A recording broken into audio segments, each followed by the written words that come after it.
All right, I'm just going to keep talking anyway, because I'm assuming everybody can hear me now. There's nothing like the odd technical hitch here and there, is there? It's always going to happen. But thanks to the management for sorting that one out. Um, you're listening to Free Association. Oh, excellent, good. Um, my name's Dennis Barker. I'm just having a nice chilled out afternoon. It's about 18 degrees in Newcastle, so it's the best day we've had in a long time. I've been out a little bit. I went round the block, but I'm only allowed to go out a couple of times a day. So the next one will be shopping. And yeah, I'm just chilling out. I've had a bit of a week where I overdid the news and then I cut the news out completely. A couple of days at least. So I'm now limiting everything I do in terms of news. And really, I'll get my information. I'm in a group on WhatsApp with the people. Hello, Crab Cake, how you doing? And May Street and Doc, and there's a few people in the chat room I kind of know now. I'm in a group with some people I used to work with at the company I was working with before all this nonsense started, and it's a WhatsApp group, so we post, like, people get bored and post nonsense in there, but we do post stuff about money and stuff about jobs and things like that in there as well. And the last post I read in there was about the NHS setting up extra capacity in Washington, which is about 8 miles down the road, which is where some of the people I work with live. And apparently, I don't know where the extra capacity is. I would imagine it's a hotel. The only thing I can think of down there is one of the hotels. It might be a conference centre of some sort with one of the hotels that they're using. That's the only thing I can think of. So until I find out, but they've set up extra capacity for the National Health Service down there. So the overspill, any coronavirus cases, or any sickness that needs to be dealt with that can't be dealt with in the hospitals is going to go there. So I'll get a full report from Michael, who lives around the corner, and Julie, who lives around the corner in the WhatsApp group. But they haven't posted anything as yet. But at least I know there's extra capacity there if I ever do get sick. I did bump into a friend of mine last weekend. I spoke about it a little bit on the show last week.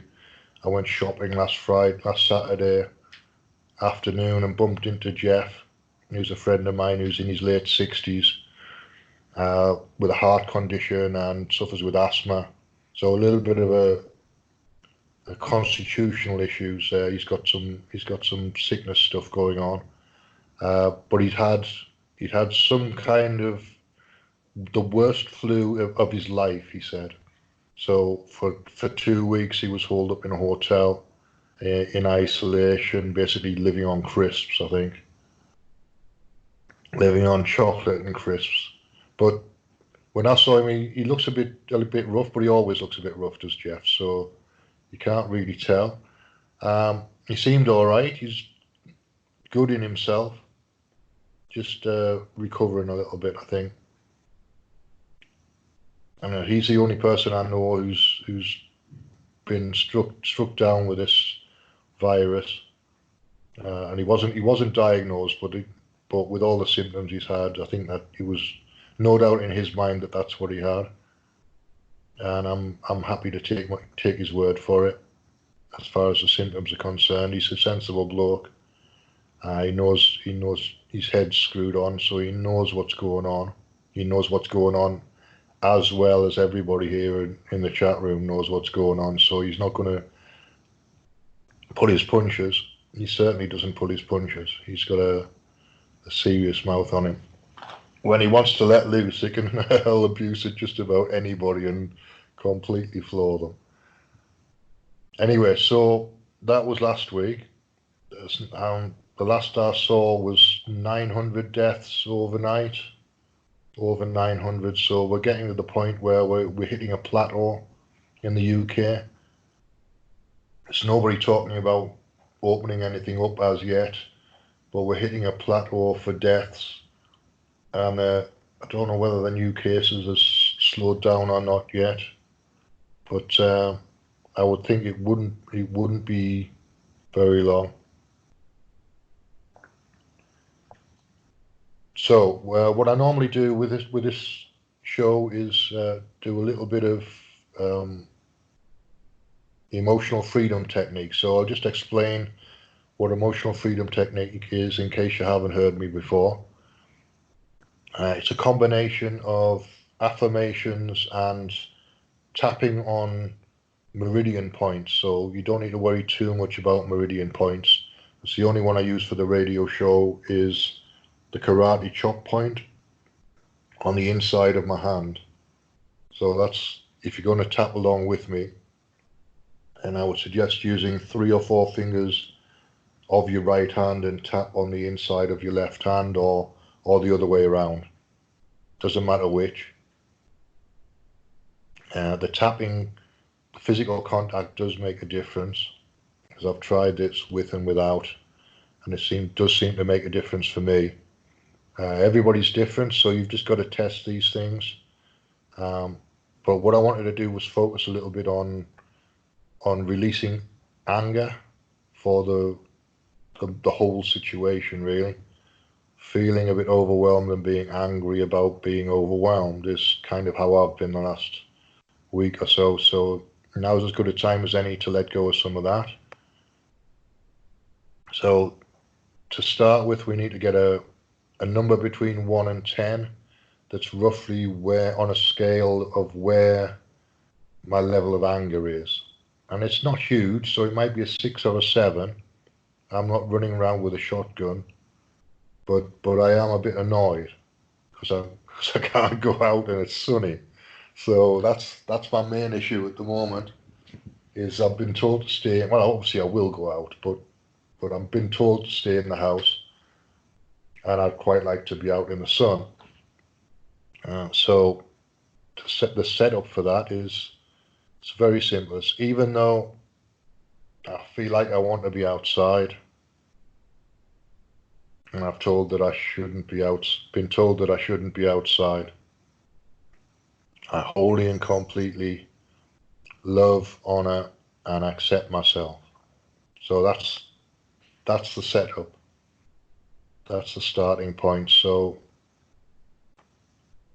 even though I feel a bit overwhelmed by the situation that's going on around me, even though I feel a little bit helpless in the situation around me, because I've got to follow the advice of the government, otherwise I'll end up getting arrested. So even though I have to do what I'm told, and I don't really want to do what I'm told, I wholly and completely love, honor, and accept myself.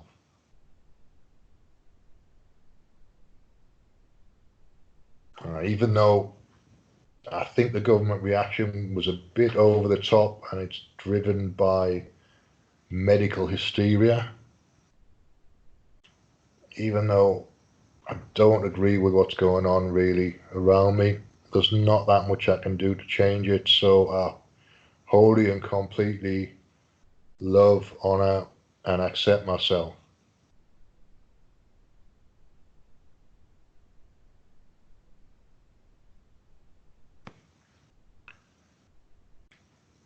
So even though it would be a good thing to be out in the sun today,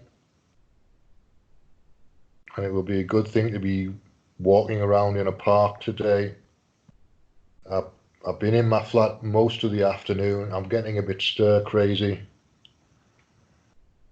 But even though I'm a bit stir crazy, I wholly and completely love, honor, and accept myself.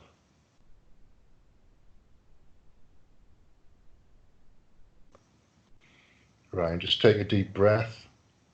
And if you are tapping along, just take a breath, relax, and then just check in to see level of anger that's there. And as I say, it's not huge, just irritation or frustration or whatever word you want to use. It's on the scale of anger, and I was somewhere around a 6 or a 7. I'm now maybe somewhere 5 or 4, so it's come down a little bit, and it's just voicing the frustration is part of it, part of this process. So voicing how you feel, even if there's nobody listening, even if it's just to yourself, if it's out loud or it's in your head, doesn't really matter that much. It seems to help work better if it's out loud, but I don't do this out loud all the time because it would frustrate me.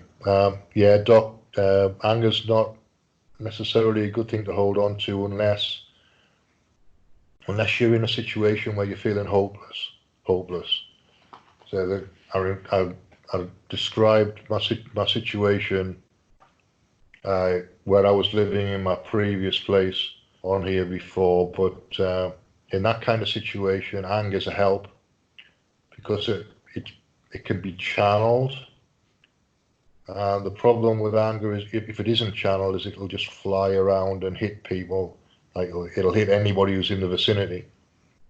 So what I try to do is channel it. I had a lot of anger bottled up over many years, and it all came out in about 6 months. Not directed physically at anybody, but certainly in my head. I was lashing out in all sorts of directions, but I had to get the anger out. So that's when one of the things that spurred me on for emotional freedom technique was getting rid of the anger. But unless it's directed, unless it's channeled, it's not going to do you any good. Crab Cake, you're a genius. You already know this stuff. That's great. Exactly. It's energetic hygiene. It's keeping things on a level. It's keeping things clear. It's keeping your channels clear, whatever channels you have, whatever channels you are. The last research that I saw about energy meridians was about a channel going through the muscles that had a different level of conductivity to the rest of the muscle. So it's something to do with that, but don't ask me the detail because I don't know the details. But that seems to be what the Chinese meridian system is.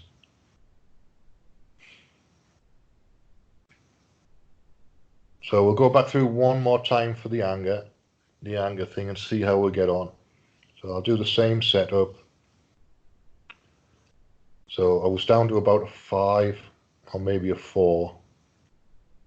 I'm feeling a bit better now anyway, but so even though I've been stuck in this flat for days on end, only going out twice a day, and not really doing what I want to do, even though I'd really like to be in a park. I'd really like to be walking along the quayside this afternoon in the sun, ideally with a beer, ideally with some alcohol in my hand, sat outside a bar in the sun by the river.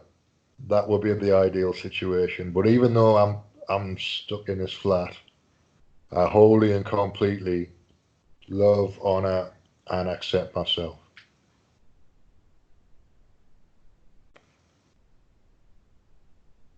And just keep tapping as long as you need to. Give it another couple of minutes. I'm still just using the side of my hand. Crab Cake, if you want to go through the whole routine, it's entirely up to you.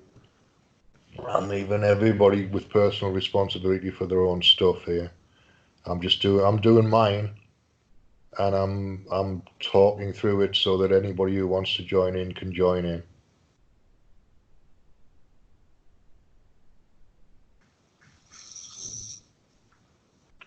So even though I would like to be outside, even though I could be outside under normal circumstances, and I'm not really allowed to be at the moment, I wholly and completely love, honor, and accept myself.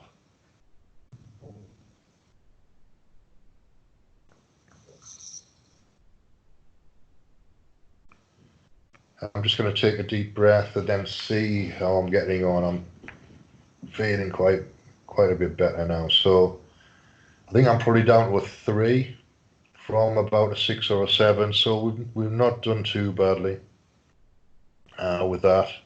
In what, the space of what, 7, 10 minutes, maybe 10 or 11 minutes. It brings the anger level down, and it just reaffirms the positive part of that, the love, honor, and accept. It just reaffirms that and brings you back to that.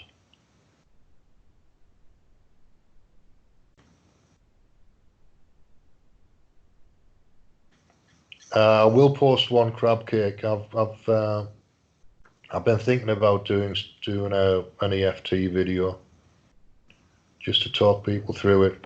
There's plenty on YouTube though. There's lots of people doing it, so I will post one at some point.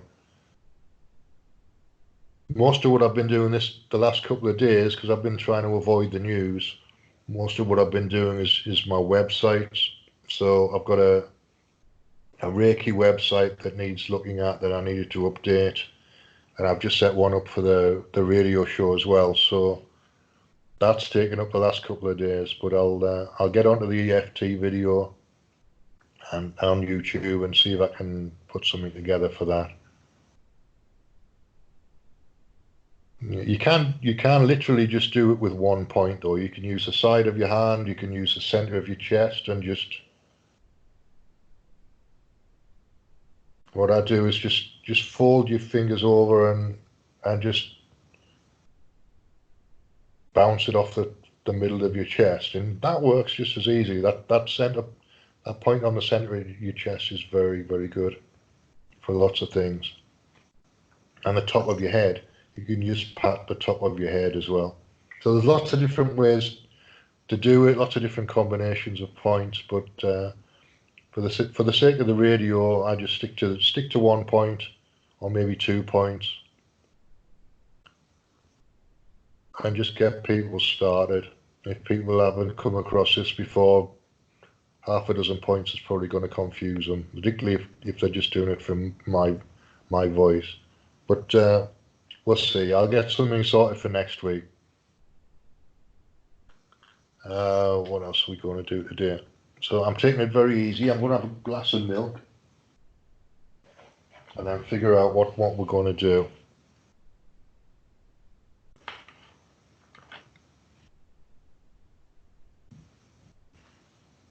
What I wanted to do was talk about integration. Oh, and I've got to do emoji metaphysics, haven't I? So let's do a bit of emoji metaphysics. I'll just explain that to people a little bit. Right, so emoji metaphysics.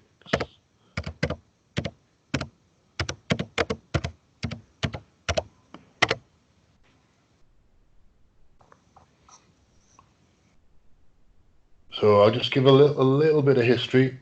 It's a weird thing, emoji metaphysics. I made this up about 3 years ago when I had a group called Hidden Philosopher, which was an interview group.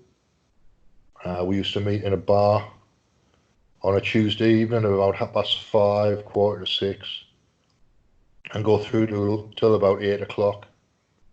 Usually invite somebody in from the university or somebody like retired policemen, retired lecturers, retired all sorts of people into this group, and we'd sit and ask them questions for 2 hours. We'd sit and ask them philosophical questions, try and dig into their way of seeing the world, their way of looking at the world. And it worked quite well. If there's a way to do that on the radio, I'd like to do it on the radio at some point.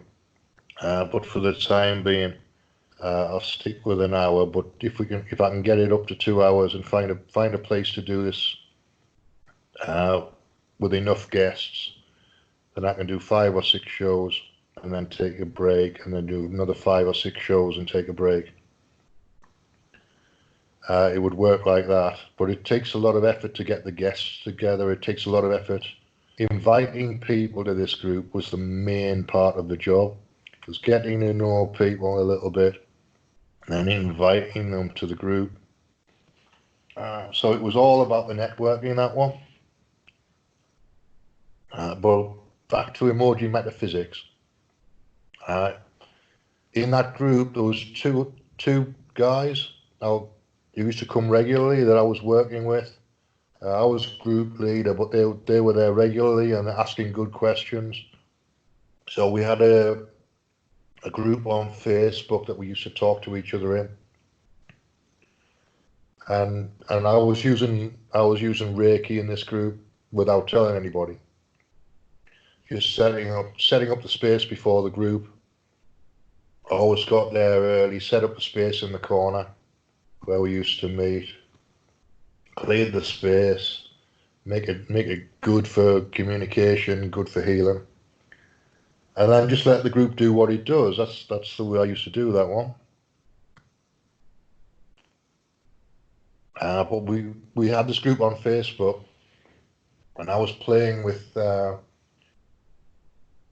idea of using emoji as Reiki symbols, essentially. With Reiki, there's half a dozen symbols that people use. There's 4 or 5 that are official Reiki symbols, and then there are others that are built up in different systems. Excuse me. But I'm used to working with symbols, so the principle of one symbol is much the same as another. They do different things, but you work with them in the same way. So the way you work with the symbol in Reiki is to empower it, is to give it energy. And there's a symbol that's put the energy here, the Choku-rei symbol. And if you're empowering another symbol, you would just put Choku-rei on either side, just draw it in the air with a symbol in the middle, and that empowers the symbol. So same principle applies to emoji. In theory, you can empower an emoji symbol and then let it do its job. And I'm interested in the I Ching and the Chinese Book of Changes. So the structure of the hexagram in the I Ching was 3 lines representing the earth and 3 lines representing the sky. So it's yin and yang. And you can do that with emoji. You can do 3 emoji representing the earth, 3 emoji representing the sky, or 3 emoji representing the inner world, 3 emoji representing the outer world. So that's what I started to do.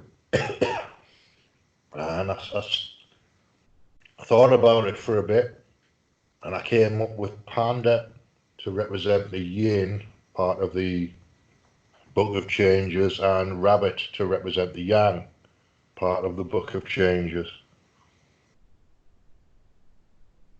So combination of 2 or 3 rabbits with 3 or 4 pandas is going to take the energy level down a little bit, because that's more yin, more internal than it is external. The other way around could bring the energy level up a bit. So I started to play with this anyway in the group.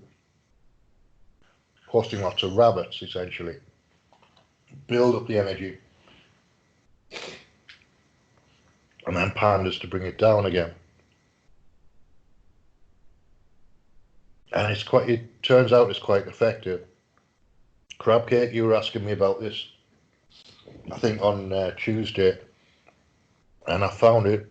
If we have a look on here, we can actually just do it on here. I'd double check. I'm pretty sure there's pandas and rabbits. Yeah, exactly. Pandas and rabbits.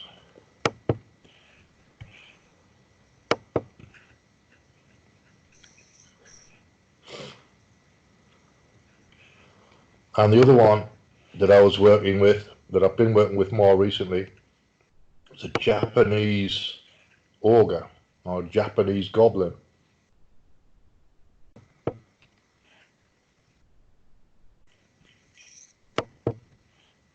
So a couple of Japanese ogre emoji. The Japanese ogre I use for shadow integration. So it's another representation of anger. So this is another way to work with anger. So there's lots of different combinations, but ultimately, if you're introvert, you probably need a few rabbits floating around, and if you're extrovert, you need a few pandas now and again.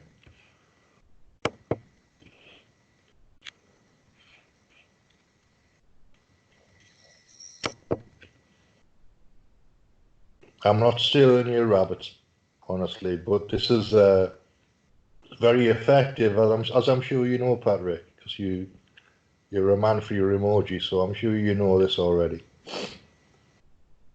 But a very good way of adjusting the energy field, adjusting the energy system to where you want it to be. So if it gets too exciting and you need to calm it down a bit, post a couple of pandas.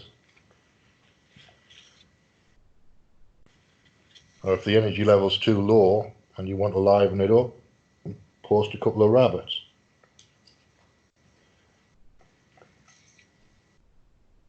Or if you're angry about something and you don't quite know what it is, just try posting the Japanese ogre and see if that brings it up.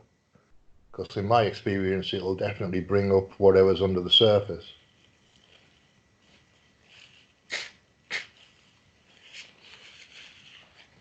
Right, I'm going to take a 2-minute break, I think.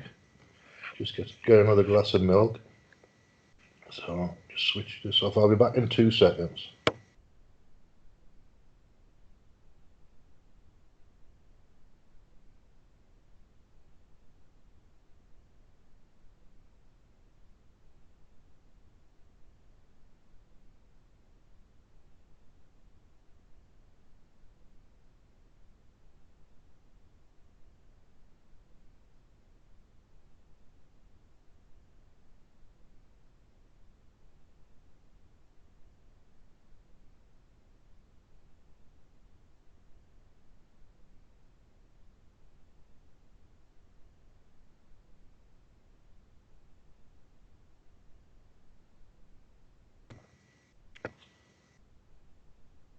All right, I don't know whether the chat room's interested in doing a little bit of free association.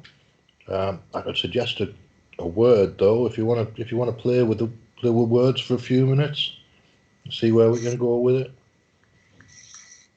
So my word of the week is integration, because I've been messing about with websites and trying to get things to talk to each other through API keys and nonsense like that. It's all about integration.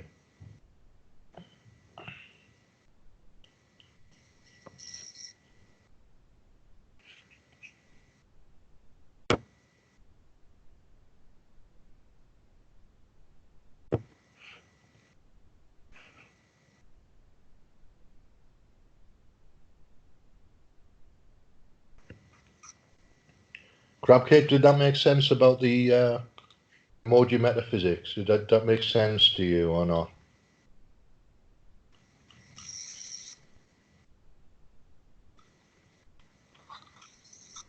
I don't know how else to explain it apart from it brings the energy up and brings the energy down.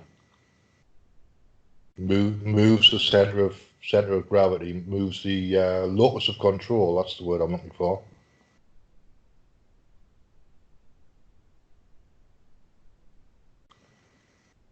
Opposite of derivative. Derivative and integrated. Yeah, I suppose it is, because one's moving together, the other's pulling apart. So in a sense, integration is gravity, or centrifugal or centripetal, one of those. It's moving together. Moving together is integration, isn't it? And moving apart is derivative. So centrifugal, centripetal.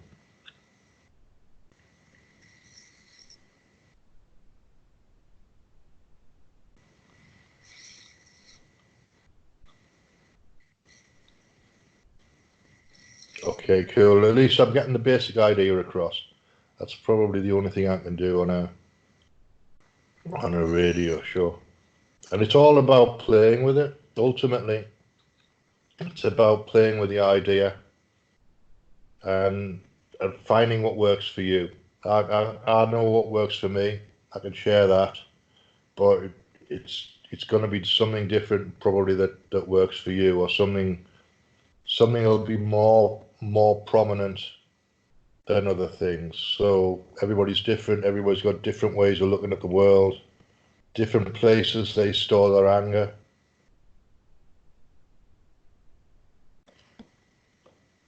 Yeah, I can talk a little bit about Reiki symbols. So the basic symbols, Chokurei is a symbol that I use more often than anything else, which is a power symbol. It means put the power here, or put God here, or put the energy here. It's a focusing symbol. It's a symbol to focus intention. The other one that you get at level 2 is a symbol called Seihei-ki, which is it's kind of a calligraphy drawing of a head. It's really it's eyes, nose, mouth, top of the head, round the back, and a couple of bumps for ears. That's what it comes down to. It's a calligraphic version of somebody's head, and that's the mental emotional symbol for mental emotional healing. So it would make sense that it's somebody's head, really, sorting your head out. It's no more simple than that, is it really? That's what it comes down to. If you want to aim energy at somebody's head and the way they're thinking,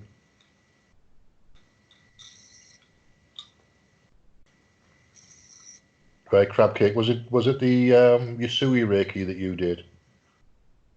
I was in a system called Teramai, which is Reiki Seikin, which is slightly different to the Usui version. A lot of Egyptian influence in the one that I took.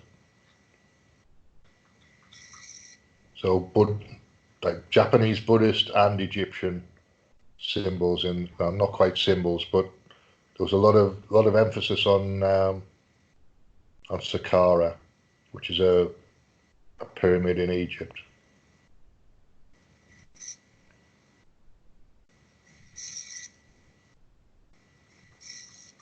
All right, if she didn't explain the symbol to you, Crabcake, it was probably just a healing symbol for you personally.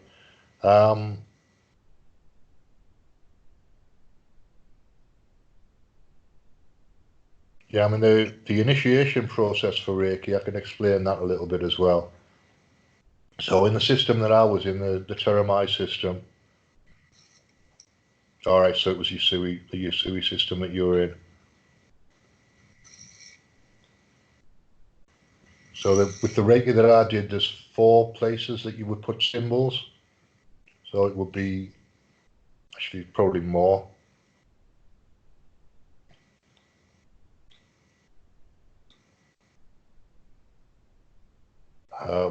Top of the head,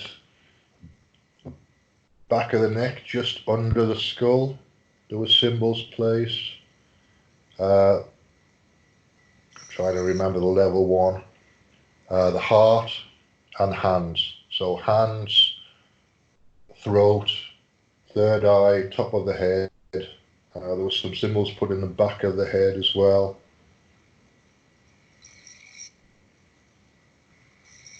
And then level 2, it's the same thing again, the same process again. So it's symbols in the hands, the heart, throat, third eye, and the top of the head. And then for the master initiation, there's a lot of different symbols going along the spine. So it's really a process of opening up slowly. I think they do it that way because you're not dealing with as much energy at level 1 as you are at the master level, at the level 3 or level 4 or whatever it is in whoever's system.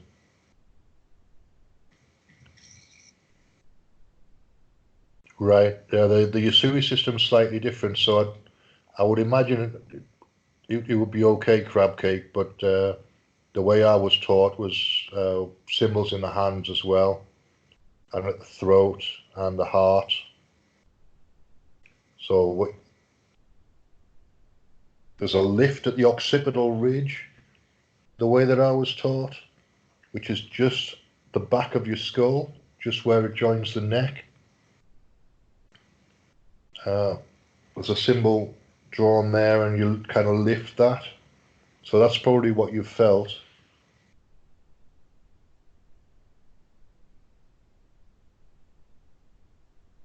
Apart from that, I don't know what the symbols would be.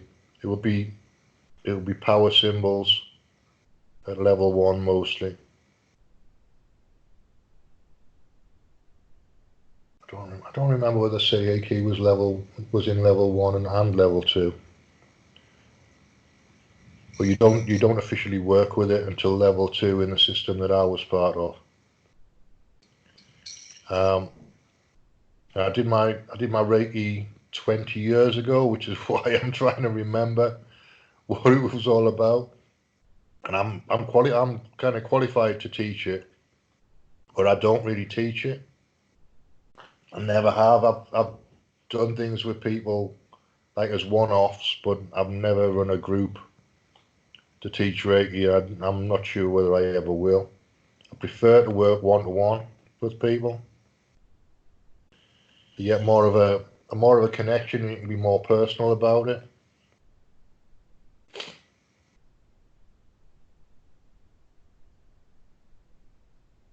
Yeah, there's a lot of people done natural healers. There's a lot of people channel energy naturally. I wasn't one of them though. I had to go looking for it. And it took me a long, long time to get the energy sensitivity.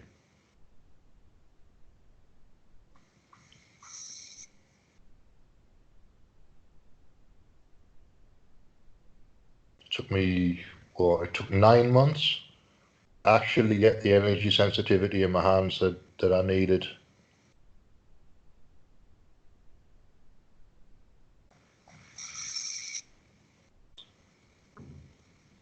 I don't know Nancy. I don't know of Nancy Hopkins, and I don't know of Cosmic Reality. So I'm quite prejudiced against Reiki these days. I'm not claiming that I'm a traditional Reiki person in any way, really. I don't get on with the Reiki communities that well on Facebook. They asked me to leave, shall we say. A couple of years ago, when I was messing about with Facebook Reiki groups just to see what was going on, and they didn't get what I was talking about at all. They just didn't get me at all. So in the end, they asked me to leave, and I was All right, yeah, you've got Japanese culture, so you understand the culture. You understand a little bit more about where it comes from. No, the Reiki groups on Facebook, I wouldn't necessarily recommend. I found them a bit restrictive. They don't they don't really do it for me at all. I found it. I didn't spend that long in there, but I was trying to get to know people a little bit, uh, just to see what was going on and posting the stuff that I was doing. And they didn't get what I was doing on Discord. I've got a server on Discord for Reiki people. I don't know whether you're connected on Discord at all, Crabcake, but if you are, it's called Reiki Initiation. You just look that up, you'll find it. It's not that active server, but I post things on there, and other people post now and again. But the Facebook groups, they didn't get what I was doing at all. I don't think they understand Reiki plus technology. So the other thing I've got on Discord is a group for letting go of fear and paranoia that I charged up with Reiki to help people to let go of fear and anger and grief and all those other things. But when I told the people on Facebook that I'd charged up a Discord server, they just had no comprehension of what I was doing. And admittedly, it sounds a bit ridiculous, but then so does emoji metaphysics. And it never stopped me doing either of them. Yeah, so I don't know, the traditional Reiki groups, too traditional for me. I like to mix and match a little bit. I like to integrate other things.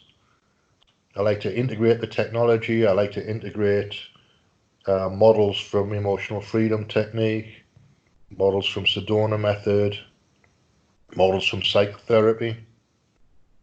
I find that that's the way that it works for me. So I can take the best bits of all of those things and then just work with them.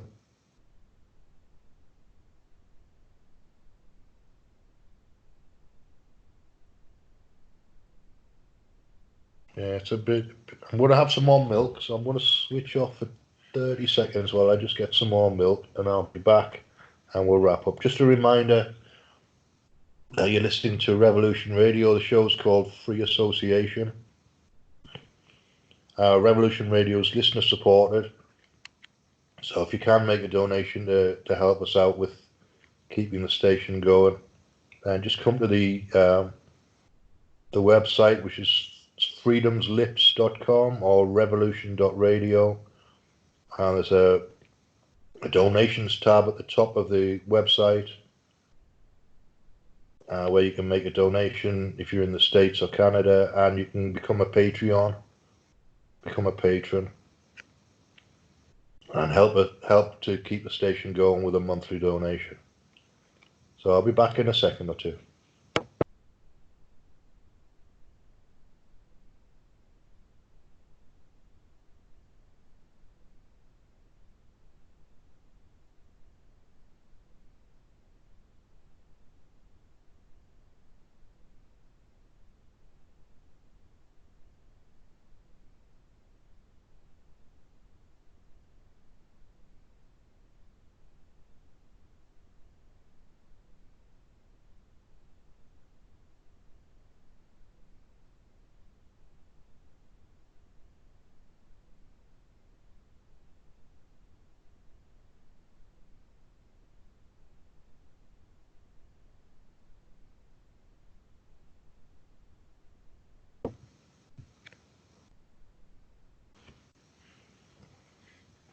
All right, I'm just gonna wrap up with a little bit more emotional freedom technique, I think.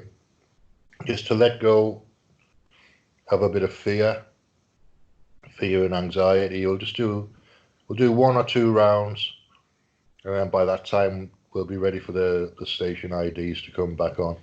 So I'll just set this up again.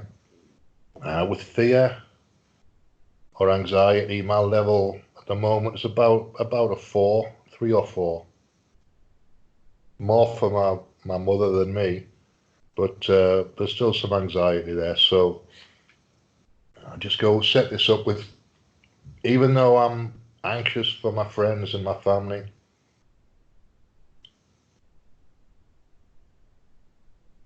I wholly and completely love, honor, and accept myself.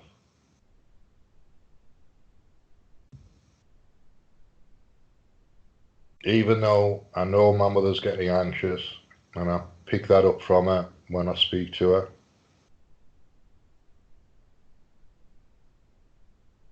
And I know my sister will be anxious.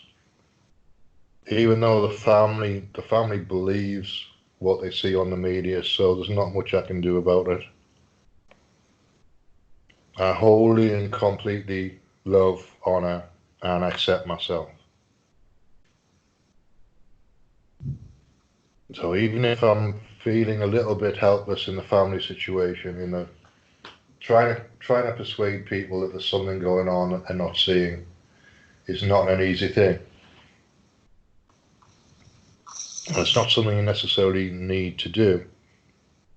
But if it comes up in conversation, then it's worth following up. But even though I know they're probably not going to believe anything I say, I wholly and completely love, honor, and accept myself. So even if I'm feeling a little bit helpless, feeling a little bit sad maybe, a little bit in despair about the situation, I wholly and completely love, honor, and accept myself. And even if the world's going completely mad around me,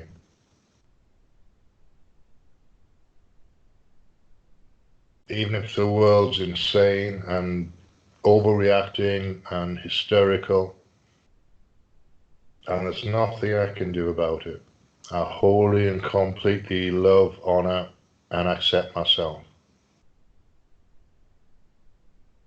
So it just brings the whole thing back to a good place for me, a good place for you if you're following along.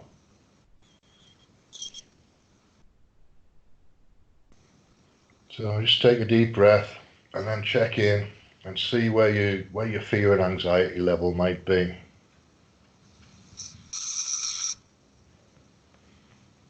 And I'm down one. I'm down to about a 3 now, I think.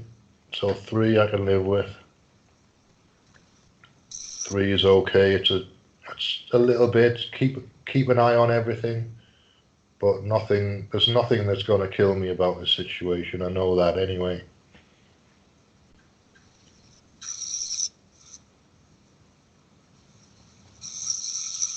So with that, that's 55 minutes.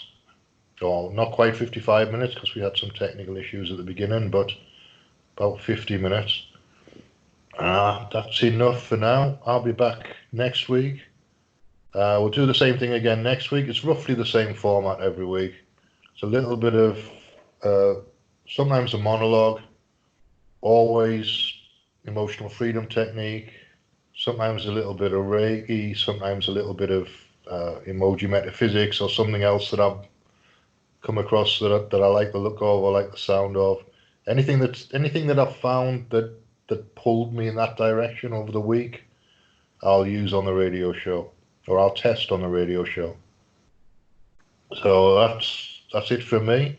You've been listening to Free Association, and I'll be back at 11 o'clock next week. So I'll see you then, folks. I've enjoyed this one.